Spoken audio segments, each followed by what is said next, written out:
mucho gusto contar en esta ocasión con la doctora Norma Patricia Muñoz Sevilla, toda una institución en nuestro querido Instituto Politécnico Nacional. Pati, bienvenida, nos da mucho gusto, repito, porque eres una persona que tienes un gran historial en todos los aspectos en el Instituto Politécnico Nacional, como docente, como investigadora, como funcionaria, como representante de México ante diferentes organizaciones a nivel nacional e internacional. Y pues vamos a empezar. Queremos que nos platiques, que nos comentes. Tú naciste en el DF, aunque dices que eres sinaloense, pero no eres sinaloense, ¿eh? A ver, claro, bueno, me llega lo de sinaloense porque obviamente estuve casada con un sinaloense, tengo nuera y nieta sinaloense, y por supuesto tantos años habiendo pasado en Sinaloa desde los inicios del Instituto Oceanológico del Pacífico, me han quedado grabados. Soy hija natural de Guasave, ¿no? Aunque me critiquen, de tal forma que 30 años fuera de la Ciudad de México, fundamentalmente una buena parte en Sinaloa, pues me han ganado esto de que creen que soy sinaloense. No, y además nosotros como sinaloenses, qué bueno que te consideres sinaloense, ¿eh? Claro, no, por supuesto que Oye, sí. y aquí en la Ciudad de México, ¿en dónde viviste o de dónde eres de aquí de la Ciudad de México? A ver, yo nací en la calle de Liverpool, ahí por la zona rosa. Ah, mira. Soy de esa región de la ciudad y pues mi madre de Jalisco, mi padre de Sonora.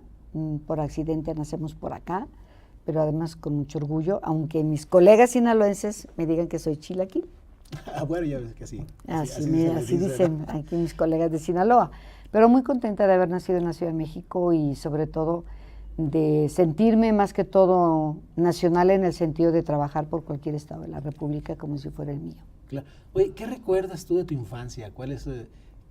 Porque eso era en otros tiempos. Claro. Entonces, platícanos un poco de Y bueno, lo que recuerdo era un padre que siempre promovía y nos apoyaba en todo lo que queríamos hacer. Mi madre dedicada en un tiempo al trabajo en aviación y después se dedicó al hogar, pero fundamentalmente fui una persona muy inquieta desde niña. Y yo no jugaba a las muñequitas, a mí me gustaba jugar al valero, al trompo, al fútbol, en la calle, con los chamacos y con los vecinos de la cuadra. Y así fui creciendo, digamos, hasta que entré a la secundaria, en la cual mi sueño dorado había sido siempre ser físico-matemático. ¿No me digas físico-matemática? Es correcto, físico-matemático. ¿Y dónde fue cuando cambiaste ya? Cuando cambié, bueno, yo digo que soy bióloga por accidente. Desde la secundaria quise siempre ser físico-matemático. Mi madre decía que yo no era rata de biblioteca porque pues, era muy inquieta, siempre andaba afuera. Nunca fui de las que tenía todos los libros en la mesa. Al contrario, me levantaba muy temprano a estudiar los días que había examen. Pero mi padre, orgulloso, siempre decía, no, mi hija va a ser físico-matemático y demás. Déjala que ella haga lo que ella quiera. De tal forma que cuando salí de la secundaria, pues hice el examen de ingreso tanto a la preparatoria 9 como al Politécnico en la Boca 3, entonces en el casco de Santo Tomás. Quedé en las dos instituciones y como la carrera que yo quería, el Poli sí la tenía como físico-matemático, decidí quedarme en el Politécnico en la vocacional 3. O sea, soy de formación, ingeniería y físico-matemáticas y entré a la superior de física y matemáticas, aquí en Zacatenco. Estaba muy joven,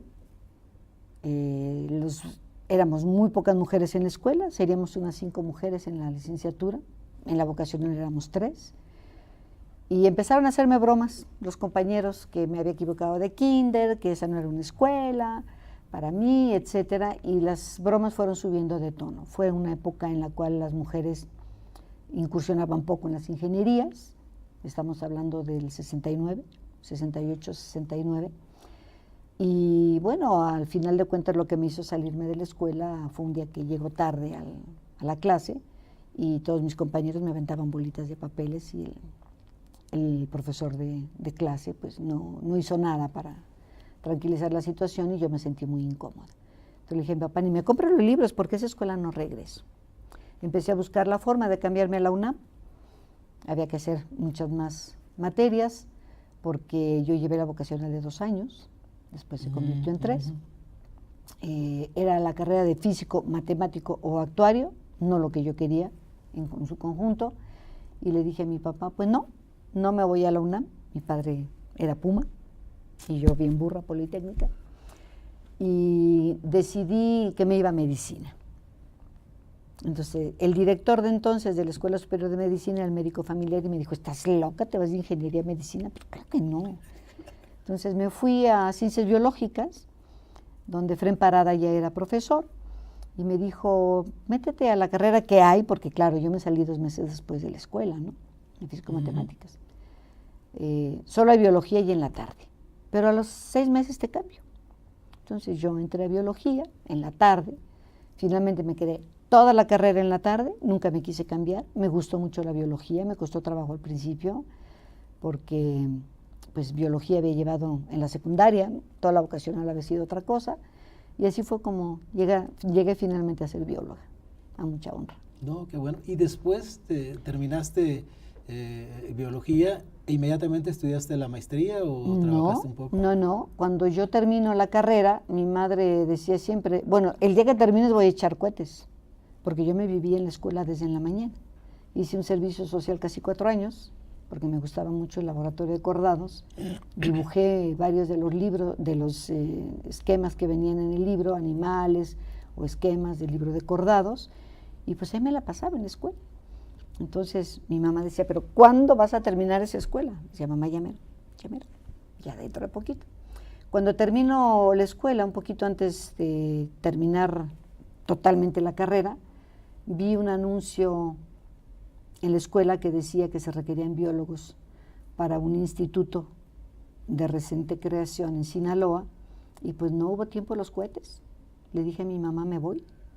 ¿Cómo que te vas a dónde? Mi maestro de geología entonces me dijo, vete, es una muy buena oportunidad.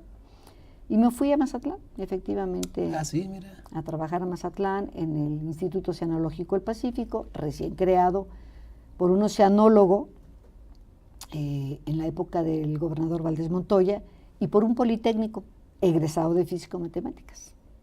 Entonces ahí estuve, y bueno, cuando sale el gobernador nos dice, yo daba la clase de genética, el gobernador nos dice, pues el entrante, lo lamento, pero yo tengo que darle apoyo a la universidad estatal. Y pues nos retiró el apoyo, y ahí empezamos entonces a buscar el apoyo externo para poder fundar este centro, fundarlo ahí, hacerlo federal en el propio estado de Sinaloa, lo que no se dio. Y empezamos a buscar con los alumnos algunas otras opciones para federalizar el instituto. De tal manera que llegamos un día a la Ciudad de México al primer Congreso de Oceanografía, y ahí abordamos al presidente en turno, entonces el licenciado Luis Echeverría Álvarez, que nos dijo, bueno, vamos a platicar, vamos a ver qué proyecto les podemos plantear, etcétera. Y empezamos toda una serie de reuniones. Yo venía a México muy seguido con el presidente de la República, entraba a Los Pinos como si fuera mi casa, y llegó un momento que nos dijo, bueno, se pueden federalizar, pero no como Instituto Oceanológico del Pacífico, tienen que cambiar de nombre y tienen 3 opciones: o se van al Instituto Politécnico Nacional, o se incorporan a la UNAM, o se incorporan al Sistema de Ciencia y Tecnología del Mar. Muchos politécnicos profesores de ese instituto en Mazatlán nos reunimos aquí en la Ciudad de México, en el Hotel Virreyes, por cierto, conservamos la llave de esa habitación, nos trajimos a los estudiantes. El licenciado Echeverría ya nos había donado un autobús, nos había donado un barco de ferrocemento, los barcos cubanos que en esa época fueron muy utilizados, nos había regalado mucho material, nos había dado embarcaciones para las prácticas de campo de los alumnos, de tal manera que con el autobús pues trajimos a todos los estudiantes del IOP, así le llamábamos nosotros, y en esa habitación de hotel decidimos formar parte del Instituto Politécnico Nacional. ¿Y ahí nace? Y ahí nace el CICIMAR, que nace en el 76, en 1976, como un proyecto impulsado, apoyado, aprobado por el licenciado Luis Echeverría Álvarez en toda su extensión. El director general en turno del Politécnico era el doctor Gers Valenzuela, que aún a la fecha lo encuentro y me dice, nunca se me olvidará cuando sonó el teléfono rojo en mi oficina. Y era el presidente de la República para decirme que tenía una escuela con alumnos y profesores y que además se iba a La Paz. Porque claro, la propuesta era también de Echeverría, no pueden quedarse en Sinaloa, no los quieren, era evidente que no querían el instituto, y sus dos opciones son Quintana Roo o La Paz. Baja California Sur, porque no tenían entonces escuela de ciencias marinas. En La Paz no había ni siquiera universidad en 1975. En Quintana Roo, pues el proyecto era Cancún, justamente, es por eso que conozco Cancún desde sus inicios. Y bueno, vamos a La Paz, llevados por el Estado Mayor Presidencial, a escoger los terrenos para el centro, el nombre del centro. Nos recibieron el ya actual gobernador, que fue gobernador porque ese fue otro de los territorios que en los 70s se conformó en un estado, y así fue como nació justamente el CICIMAR. ¿Pero fuiste directora de ahí o no? No, yo nunca fui directora del CICIMAR, porque el CICIMAR abre en el 76, curiosamente alojados en las instalaciones del CEDMAR, ¿no? De la preparatoria del CEDMAR. Nos prestaban 2 salones, ahí iniciamos con los alumnos, llevábamos 4 generaciones de biólogos pesqueros. La universidad, que inició el mismo año que el CICIMAR llegó, la universidad inicia en una primaria en la calle 16 de septiembre en La Paz y tiene la misma carrera que nosotros. Entonces empezó, yo en el 78 me voy al doctorado, estuve 2 años trabajando en el CICIMAR. Me voy en el 78 al doctorado. ¿A dónde? A Francia. Me voy a la Universidad de Aix-Marsella y a la Estación Marina de Ondum al doctorado, y en 78 empieza, bueno, desde el 76, cuando llega el Politécnico, empieza un poquito la fricción de por qué el Politécnico, por qué llevaba licenciatura si estaba la universidad, y finalmente nos presionan para cerrar la licenciatura y abrimos la maestría. La maestría inicia entonces en 78-80, más o menos en ese periodo, hasta el momento en el que regreso de alguna manera al CICIMAR, en el 94, claro, yo regresé antes del doctorado, en el 82, estuve un tiempo trabajando en el CICIMAR, de ahí me fui al CINVESTAB en el 85, y cuando regreso del postdoctorado, que también fue en Francia, en el 94, el CICIMAR no tenía doctorado. Entonces mi primera comisión fue crear el doctorado para el CICIMAR, que abre en el 95 dentro del padrón de posgrados del CONACYT y a la fecha permanecido ahí. Mira qué bien. Esa es la historia, digamos, del brinco que he andado entre CINVESTAB, entre Sinaloa, Baja California Sur, la Ciudad de México, etcétera, ¿no?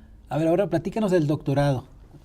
Cuando estuviste en Francia, doctorado, postdoctorado, se dice muy rápido, pero creo que fue una época interesante, ¿no? Claro, el doctorado lo hice, digamos, me fui en el 78, apoyada por el entonces director del CICIMAR, también Politécnico, por cierto, ya fallecido ahora, muy querido amigo, y él me impulsa, porque él había estado en Francia en alguna época, me impulsa a irme al doctorado. Me voy a la universidad en Marsella, que tenía oceanografía. En México no había en ese entonces oceanografía biológica como tal. CICESE, Centro de Investigación, hermano, que nace unos años, poquitos años antes que nosotros, tenía oceanografía física, pero no biológica. Yo como bióloga pues me interesaba más la oceanografía biológica.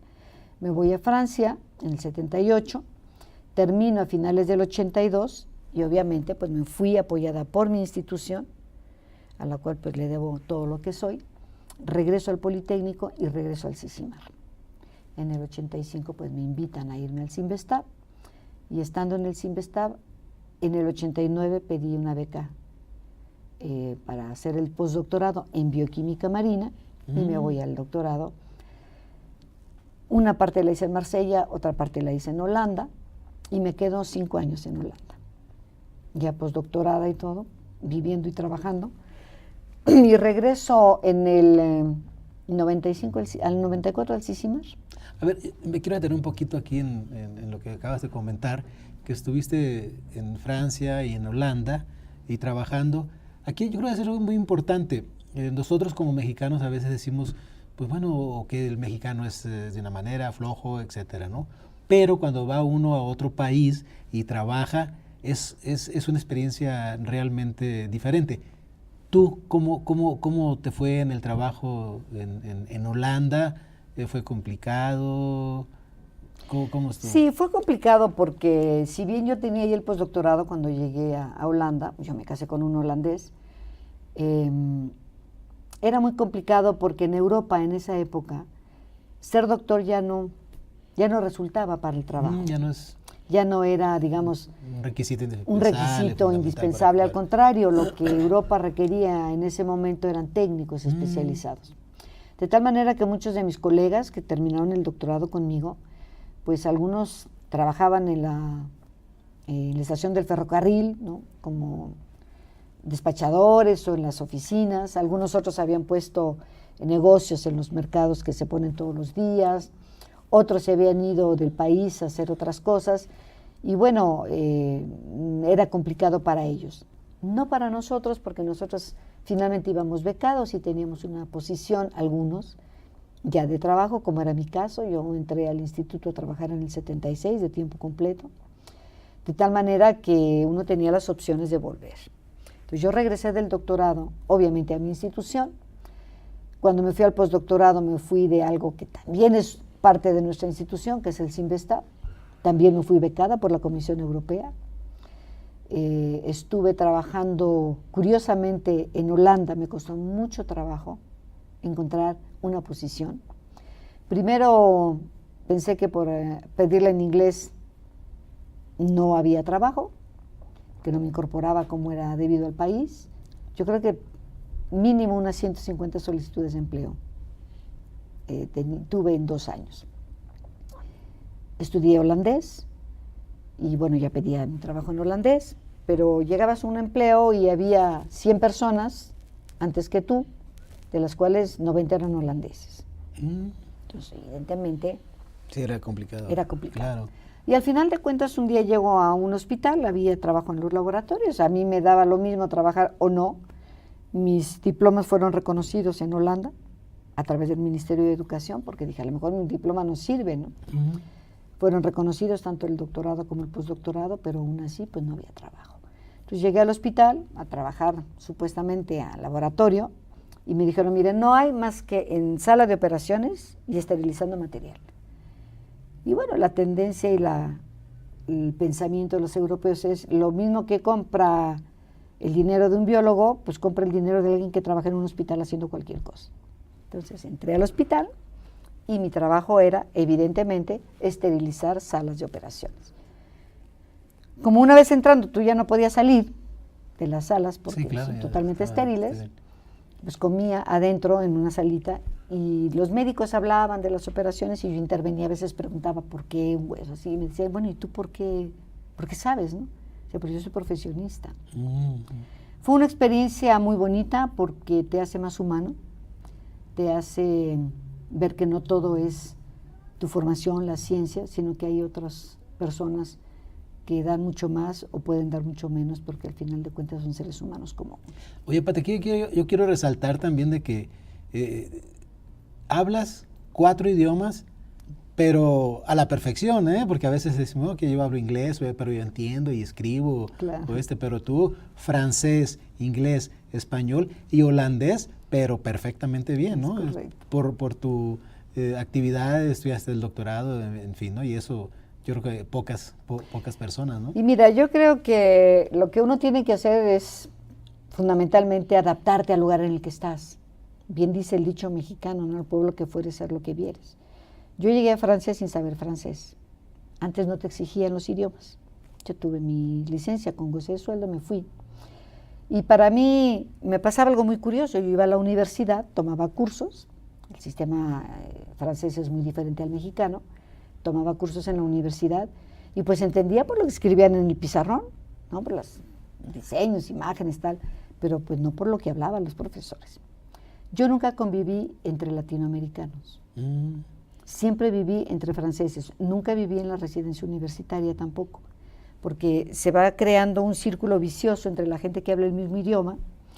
entre la gente que nunca se adapta, que extrañaba la tortilla, el chile, su casa, lo que fuese, cosas muy triviales, pero que dieron origen a un estudio muy importante del CONACYT, por qué se regresaba la gente tan rápido, ¿no?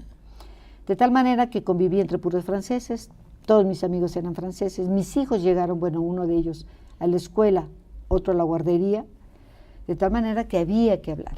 ¿Cuántos hijos tienes? Yo tengo 4 hijos, 2 nacidos en Europa, uno en Francia y otro en Holanda, 2 nacidos en la Ciudad de México, pero lo que también me hizo a mí reflexionar sobre la incorporación a los países o a los idiomas o a las ciudades fue que cuando yo llegué a Francia, pues me embaracé de mi tercer hijo, ¿no? Y yo iba con una amiga mexicana, cuyo marido ahora es un doctor muy conocido del CICESE, y ella me acompañaba al ginecólogo. Entonces, yo le decía a ella lo que sentía, ella se lo traducía al médico, y el médico le contestaba, ella me traducía, y bueno, yo en mi primera cita me sentí tan absurda y tan inútil que dije, yo tengo que hablar idiomas, porque pues cómo van siempre acompañados, ¿no? Y eso me presionó mucho. Mi hijo mayor llegó a la primaria, a estudiar a la primaria, y pues él aprendió rapidísimo francés, y en la casa se hablaba español, pero afuera ellos hablaban. Sí, por supuesto, tienen que hablar francés, ¿no? Víctor llegó a la guardería, estaba chiquitín, tenía 1 añito apenas, llegó a la guardería, y pues había que dialogar también. Eso me presionó mucho para aprender francés, que lo aprendí con mis amigos en la calle. Y lo aprendí bien al hablar, pero no al escribir. De tal manera que cuando yo entrego mi primer borrador de tesis, mi director, que afortunadamente todavía vive, ve mi documento, lo agarra y lo tira al bote de la basura. Y me dijo, cuando aprendas a escribir francés, regresas con un documento. Te forzó ahí a... Me obligó, tengo el orgullo de decirles que me gradué con mención honorífica y fui felicitada por el elegante francés que utilicé en mi tesis. Ah, mira, interesante. Y bueno, esas son cosas que todos los días vas aprendiendo a medida que te vas desarrollando. En Holanda yo ya hablaba inglés, mi padre estudió en Chicago, él hablaba inglés perfectamente bien y nos presionaba mucho en casa, ¿no? Para el inglés y el inglés. O sea, lo aprendimos casi de chiquillos, el inglés técnico en la vocacional lo aprendí. Y cuando yo llegué a Holanda, en Holanda el carnicero, el panadero, el chofer del autobús, el del taxi, cualquiera habla inglés y otros idiomas, que es obligatorio. La educación es obligatoria hasta los 16 años, obligatoria. No de que va, sino que si no va lo van a buscar a su casa porque no va a la escuela. Y en la escuela, bueno, los niños llevan 4 idiomas. Mis hijos en primero de secundaria llevaban inglés, alemán, holandés obligatorio y por supuesto otra lengua que ellos escogían, francés o lo que fuera. De tal manera que todo el mundo habla varios idiomas, porque no es de que I am, you are, he, she is, no, es de que aprendes, ¿no? No te hablan en otro idioma que no sea el que tienes que aprender. Entonces, a pesar de que todo el mundo hablaba inglés, yo sentía que mi obligación era, sobre todo si trabajaba, hablar el idioma de la gente con la que yo me mezclaba todos los días. Y eso pues también me hizo aprender el holandés de manera común, ¿no? Qué interesante, oye, qué interesante. Así es. Oye, que estábamos hace rato viendo lo de los institutos, centros de investigación. ¿Cuál fue tu papel en el CIDIR de Guasave? El CIDIR de Guasave, bien, cuando yo regreso de Holanda, de estar en una estancia postdoctoral y una estancia más larga que duró casi 5 años, lo primero que me dicen, oye, ¿no te gustaría irte a un centro de investigación que están abriendo en Guasave? Y yo dije, no, yo voy regresando y quiero, obviamente regresé al CICIMAD, quiero trabajar un poco aquí, quiero hacer cosas. Y entonces el doctor Villa fue a La Paz y me convenció de irme al CIDIR Sinaloa. ¿Pero de directora o era...? Era de directora, yo vine a entrevistarme con el ingeniero Jorge Maciel, entonces secretario académico, y le dije, bueno, pues sí me voy a ir. Yo quiero confesar que yo no conocía Guasave, yo solo conocía Mazatlán, y Culiacán, por supuesto, ¿no? Pero cuando me dan finalmente la responsabilidad de hacerme cargo del centro, pues yo llego a Guasave, a un hotel horrible que me habían recomendado, 2 veces en mi vida he dormido vestida en los hoteles. Una vez fue allí en Guasave y la otra fue en Zacatecas, en un horriblísimo hotel, al que llegamos también por cuestiones de trabajo. Y cuando yo llego y veo dónde estaba el centro era una oficina que había tenido el ISSSTE en su época de bonanza, era toda un área de oficinas, pero la oficina que nos prestaban era como de unos 4x3, más o menos. Y ahí había 8 personas. Yo tomé protesta ahí con Enrique en un escritorio. No teníamos teléfono, no teníamos presupuesto, teníamos un fondo, una caja, ¿no? Un fondo de caja de 20,000 pesos. Obviamente no había vehículo. Y pues había mucha gente que trabajaba ahí y no tenía ni pie ni cabeza, por ejemplo, el trabajo, ¿no? El que era coordinador de ese centro en ese momento me presenta un listado de cursos y me dice: doña Pati, estos son los cursos que vamos a ofrecer. Usted me dice cuáles y cuáles no. Entonces yo empiezo a leer y decía: la mujer y el tabaquismo, la mujer y la menopausia, y cómo caminar por la acera de enfrente y tal. Y le digo: oiga, discúlpeme, doctor. Le digo: nosotros no somos un DIF en pequeño, somos un centro de investigación. Y empezamos a trabajar sobre el proyecto del centro. Se estaba construyendo ya el CIDIR, lo que hoy es el CIDIR Sinaloa, a las afueras de la ciudad de Guasave. Nos costó mucho trabajo, tuvimos muchas críticas, como siempre, en los proyectos que inician. No, La Paz no fue la excepción. Mencionaban que no sabían quién había llegado de directora al CIDIR, solo sabían que era chilanga y mujer. O sea, que nunca me habían dicho que mis peores defectos habían sido ser chilanga y mujer. Pero dije: bueno, pues aquí estamos y vamos a trabajar. No es un elefante blanco, es un centro de investigación. Y empezamos a crecer. Empezamos a crecer de una manera muy armónica, muy agradable, muy bonita, toda la gente nueva.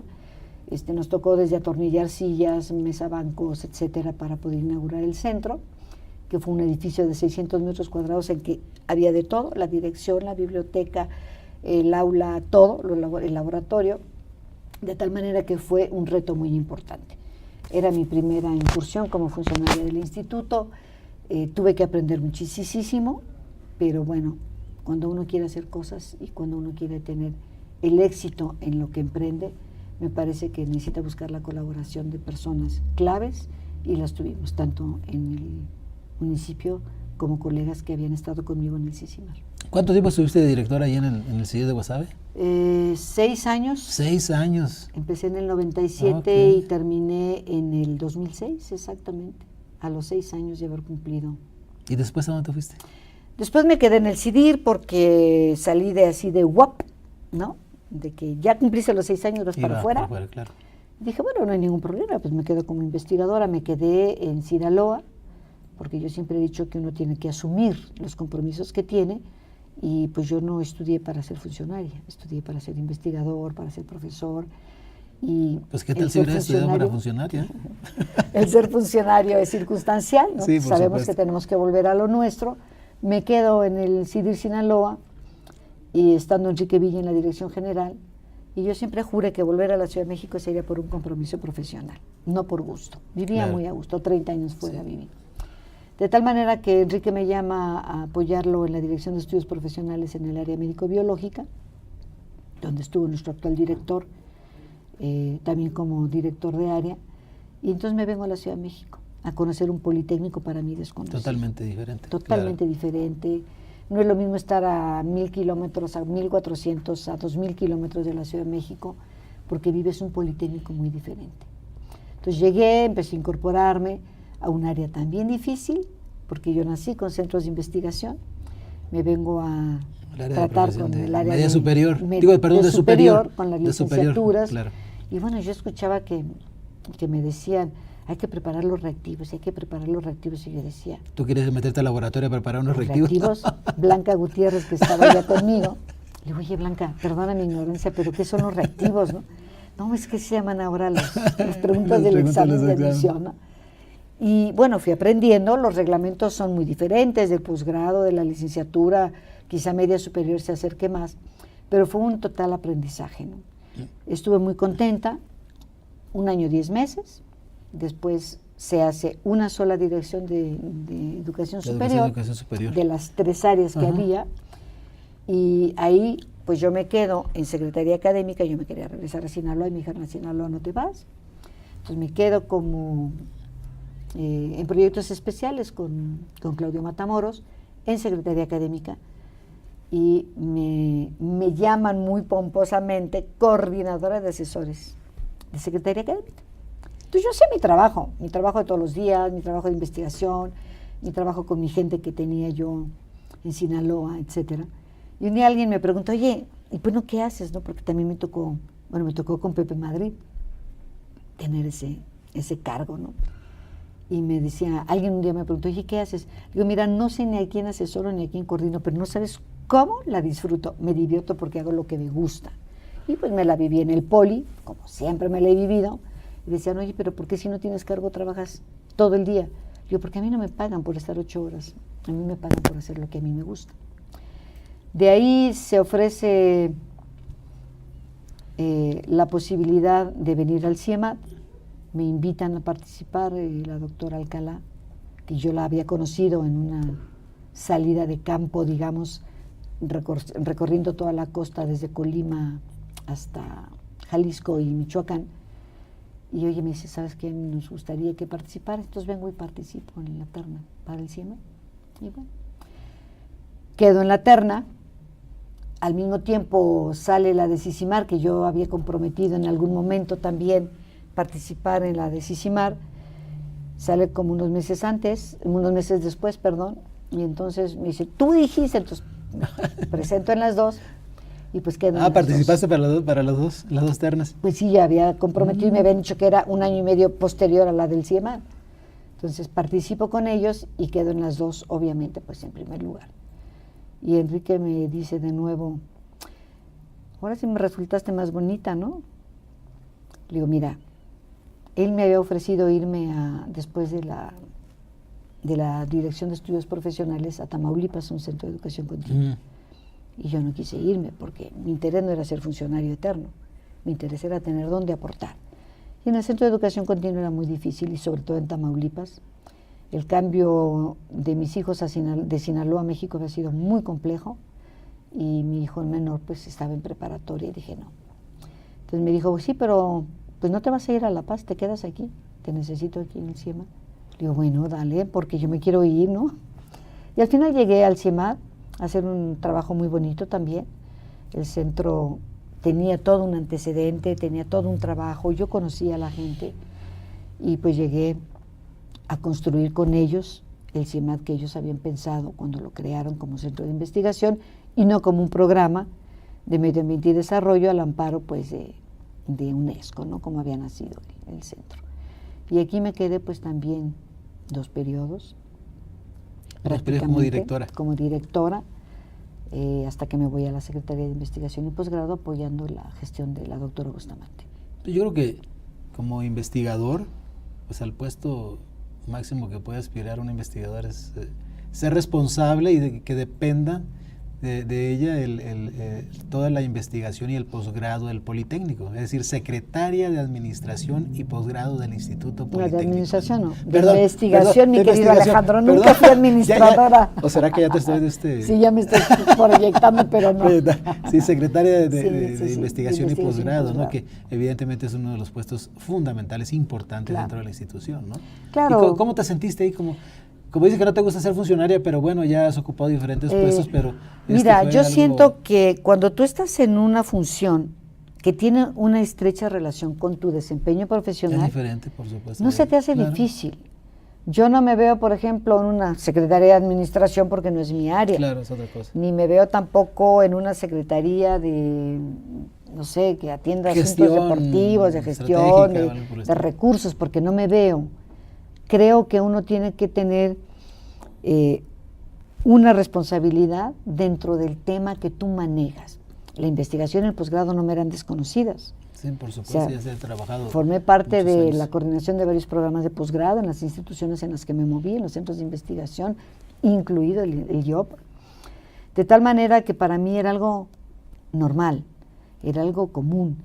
Pero claro, estar en una secretaría requiere una responsabilidad mucho mayor que estar al frente de un centro. Tienes muchos centros, tienes diferentes vertientes que resolver, profesores, investigadores, los programas, pero que con inteligencia y un buen equipo lo puedes hacer.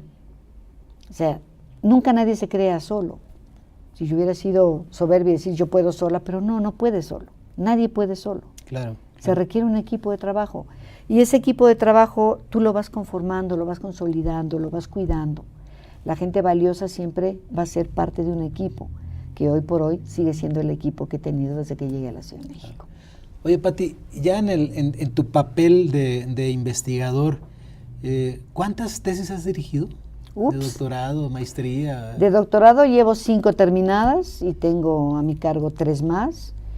De asesor y de comité tutorial de doctorado, pues muchísimas aquí en el propio centro, en el doctorado del paisaje. Estudia que no puede ser 2 directores del mismo centro. De maestría, más de 25 tesis de maestría en los centros diversos en los que me he encontrado. De especialidad, porque el CICIMAR tiene especialidad, también tuve alumnos.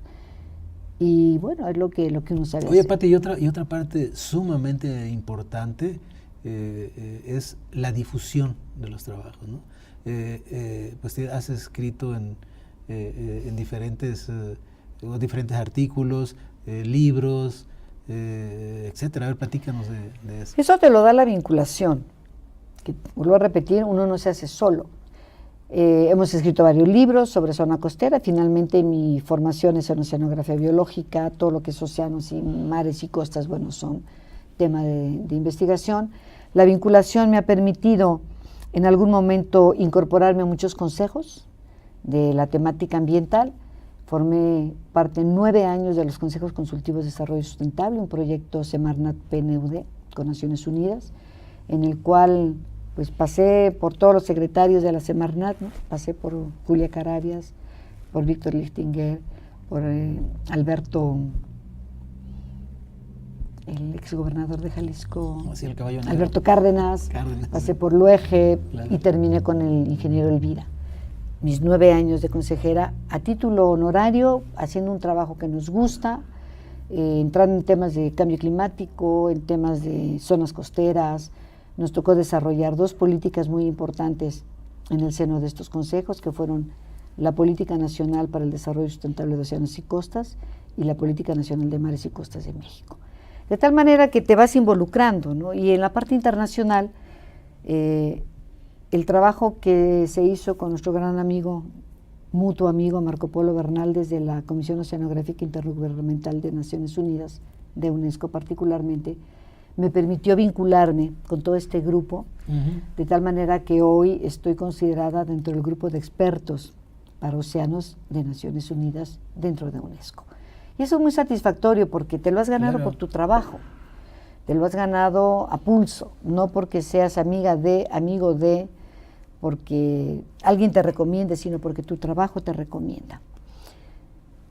Eso y conformar redes, conformar grupos de investigación, te va dando esa visión de ir. A propósito, ahorita estás trabajando en una red, en una red nacional sumamente importante, muy interesante, muy importante, la que hemos invitado a la comunidad de investigadores en temas oceánicos y marinos del país a conformar esta red nacional, no solo nacional, es una red internacional. ¿Red qué? Es la red Océano, Clima y Cambio Global, una red temática del CONACYT, en la cual se incorporan muchas instituciones francesas, tenemos todo el apoyo de la Embajada de Francia, y bueno, eso también ha sido parte del desarrollo, parte de la cooperación, de la combinación de saberes, de quereres, de dar más de ti que 8 horas al día, ¿no? De decir, hoy no sé ni dónde dormí, ni dónde me quedé, ¿no? Oye, pero eso tiene su recompensa, ahorita que dijiste el gobierno de Francia. A ver, platícanos de los reconocimientos que has tenido.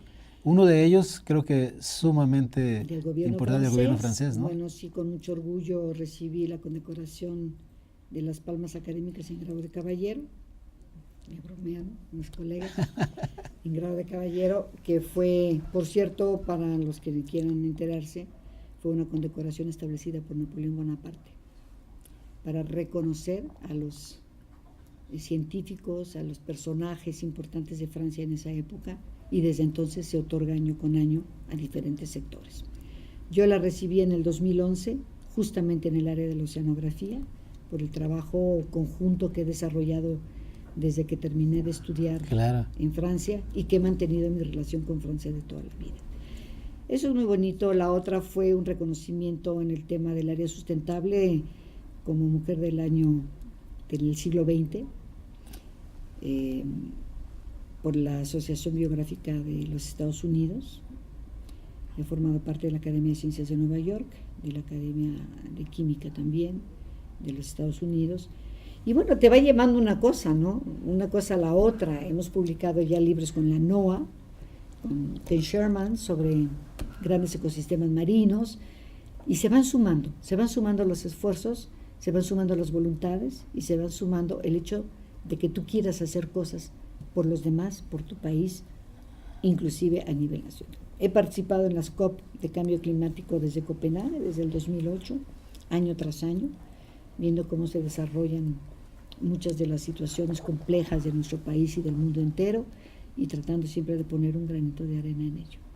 Uy, pues qué interesante, qué bárbaro. Oye, como tú decías, has visitado muchísimos países y siempre llevando y trabajando y poniendo bien a México. Y, oye, ¿desde cuándo precisamente utilizan los huipiles, el huipil, Bueno, el amor por los huipiles me nace de toda mi época de Mérida. Tuve extraordinarios amigos, tengo compadres que fueron jardineros del Cinvestav, el chofer del Cinvestav, gente muy, muy natural, muy sencilla. El yucateco es complicado, es difícil, es una sociedad cerrada, pero una vez que se abren te dan todo. Entonces ellos me pedían, ay, comadre, ¿quieres ser mi comadre? Pues claro, quiero ser mi comadre. Inclusive mi muchacha en casa, la chica que me ayudaba en casa, pues es también mi comadre hoy, porque le bauticé a 2 niñas y le confirmé a la tercera. Eso te abre un panorama muy padre, y entonces tú empiezas a ver cómo son las culturas, cómo era la cultura yucateca, cómo se mueven en los pueblitos, la idiosincrasia. Por ejemplo, mi muchacha, su mamá casi no hablaba español, te dan todo, se quitan las cosas. Querían regalarme un terreno y pues yo siempre me negué a aceptarlo porque pues era su patrimonio, ¿no? Terreno como familia, y me fue naciendo el amor por los huipiles yucatecos. Después empecé a moverme en otras regiones cuando dejé Mérida, porque en Yucatán estuve 7 años trabajando en el Cinvestav. Después me empezó mucho a gustar, una hermana mía vive en Chiapas, y entonces el ir a visitar sitios en Chiapas muy importantes como son San Cristóbal, como puede ser Comitán, como puede ser Chiapa de Corzo, me empezó a gustar mucho la ropa, y tengo fácil unos, no sé, 15 años. 20 A ver, ¿este años. que traes ahorita de dónde es? Este es de Oaxaca. De Oaxaca. Es de Oaxaca. Te iba a decir que te pararas y una vueltecita, pero no, aquí queda. Es de Oaxaca, y tengo muchos de la zona de los Altos de Guerrero, que son hermosos. Claro. De Oaxaca, tengo de Chiapas y tengo de Yucatán. Claro, la gente luego me decía, oye, ¿me traes un huipil? Y le decía, sí, te lo traigo, ¿de cuánto lo quieres? Claro. Porque, bueno, puedes comprar un huipil de 400 pesos y un huipil de 25,000 pesos. No, bueno, una de las cosas que tenemos en México es esta increíble, ¿no? Pero claro, cultura, es una artesanía, y es un arte lo que hacen estas mujeres, porque lleva mucho trabajo. Por ejemplo, un terno yucateco te puede costar hasta 40,000 pesos. Oye, ahora ya hasta firmas francesas de que se están pirateando los diseños de las oaxaqueñas, ¿eh? Claro, por supuesto, de las oaxaqueñas, y también de los amates que pintan, que nosotros compramos raramente porque, ay, qué caro, ¿no? Sí, claro, no, pero es que es un trabajo impresionante. A mí me ha tocado en Oaxaca ver a las mestizas con los telares de cintura que están tejiendo en el mercado de las artesanías, y bueno, dices, a mí me gusta ese, ¿para cuándo lo termina y cuánto me cuesta, ¿no? Y vas y lo compras. Pero la verdad es que hay muchas cosas muy hermosas de este país, no solamente huipiles. Claro, ¿no? hay muchas cosas. Caminos de mesa, sobrecamas, muchas cosas. Y pues sí, tengo una inversión muy cuantiosa por ahí, tengo más de 90. No me digas, ¿eh? Sí. Ah. Sí. Oye, Patia, realmente esta charla ha sido muy gratificante. Ya para terminar, sé que tienes una agenda muy apretada y que te agradezco que hayas aceptado. Dos cosas. Una pregunta obligada que les hacemos siempre a nuestros invitados es, si tú tuvieras la oportunidad de charlar, de tomarte un café, una copita de vino, que sé que te encanta el buen vino, con algún investigador, con algún personaje de la historia, ¿con quién sería y por qué? Yo en algún momento hubiese querido conocer a Nelson Mandela. Cuando fui a Sudáfrica a la Cumbre de la Tierra en el 2002, el señor me impresionó. Estuvimos en la sesión cerrada con él y verdaderamente no me digas, es extraordinario. Emanaba algo difícil, algo raro, algo que te llamaba, al que decías mis respetos para ese hombre, ¿no? Él sería uno que me hubiese gustado mucho tenerlo muy de cerca, platicar con él. Otro personaje que a mí me hubiese encantado en algún momento estar con él, por todo lo que ha venido haciendo, es con Bill Clinton.